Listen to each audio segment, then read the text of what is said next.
What's up, everybody? I'm Matt with Vegas Odds, back at it with some more breaking news in the best news in the sports industry. We have a lot to talk about. A lot has happened in the last week. But before we get into all this, make sure you guys hit that thumbs up button in some NFL news, because we are less than 57 days away from opening kickoff, which is absolutely crazy. Ryan Fitzpatrick, who recently signed with the NFL team, the Washington football team, which is going to be announcing their team name fairly soon. He has the chance to break one of the world's ugliest records. He has lost to 28 different NFL teams over the course of his 16-season-long career. He has the chance, if he makes it into the starting rotation, to potentially lose to 31 NFL teams. Fitzpatrick does remain undefeated against 4 NFL teams: the Detroit Lions, the Green Bay Packers, New Orleans Saints, and the Tampa Bay Buccaneers. In NHL news, congratulations to the Tampa Bay Lightning. They made pretty quick work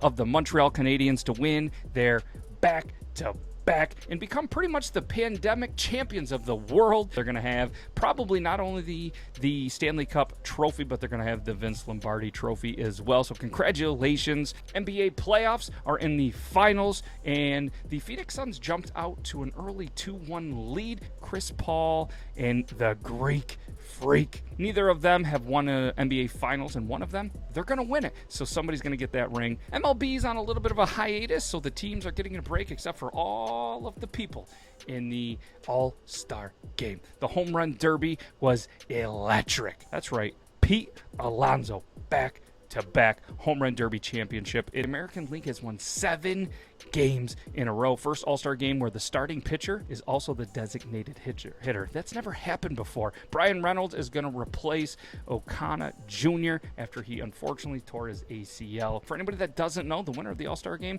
actually gets home field advantage in the finals of MLB championship. So make sure you guys check that out. Also in MLB, because there's been a lot happening this week, the MLB Draft happened. The Pittsburgh Pirates, with their first pick, went with Henry Davis out of Louisville, the catcher, which was a controversial pick. A lot of people thought they were going to go pitcher, but the Pirates, they have the ability to somehow get a number 1 overall pick, especially from Vanderbilt and some of these high-end schools, and then they just don't pan out in Pittsburgh. A couple of the other picks, the Rangers had the number 2 pick. They took Jack Leader, who is a right-handed pitcher. Detroit Tigers took Jackson Jobe. Boston Red Sox took Marcelo Mayer, shortstop. Baltimore Orioles, with the 5th pick, took Colton Cowser, the outfielder. If you want to see the rest of the picks and you want to see more information on this MLB draft, you know where to go. UFC 264 happened, and everybody knows the headline was Dustin and McGregor round 3, the trilogy, because not only was that a phenomenal fight, but it was 12 fights stacked out the event's prelims and main card.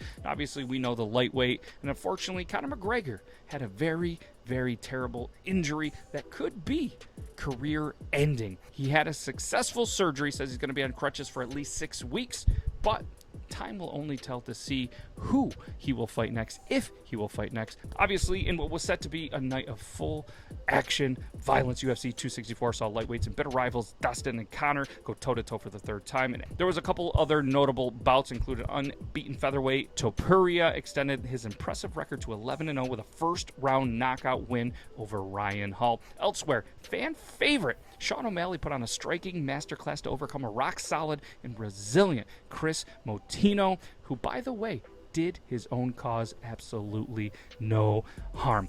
Dustin, he is going to get a shot at the title to potentially be crowned the lightweight's new king. Now for some soccer action, or football, what they call it across the pond. The Euro 2020 has concluded, and they've named a champion. Congratulations to Italy, the Euro 2020 champs.